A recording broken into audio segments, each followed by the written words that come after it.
நம்பினேன் உன்னையே நம்பினேன் ஸ்கந்தகுரோ, உன்னையன்று இவ்வுலகில் ஒன்றுமில்லை என்றுணர்ந்தேன். நன்கறிந்து கொண்டேன் நானும் உனதருளால் விட்டிட மாட்டேன் கந்தா வீடதருள் வீரே. நடுநற்றித்தானத்து நானுனை தியானிப்பேன், பிரம்ம மந்திரத்தை போதித்து வந்திடுவாய்.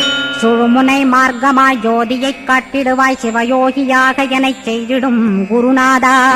ஆசையறுத்து அறநடியைக் காட்டிவிடும், மெய்யடியராக்கி மெய்வீட்டில் இருத்திவிடும். கொங்கு நாட்டிலே கோயில் கொண்ட ஸ்கந்தகுரோ, கொல்லிமலை மேலே குமரகுருவானவனே. கஞ்சமலை சித்தர் போற்றும் ஸ்கந்தகிரி குருநாதா, கருவூரார் போற்றும் காங்கேயா ஸ்கந்தகுரோ. மருதமலை சித்தன் மகிழ்ந்து பணிம் பரமகுரோ, சென்னிமலை குமரா சித்தர் கருள்வோனே. சிவவாக்கிய சித்தருளை சிவன்மலையில் போற்றுவரே, பழனியில்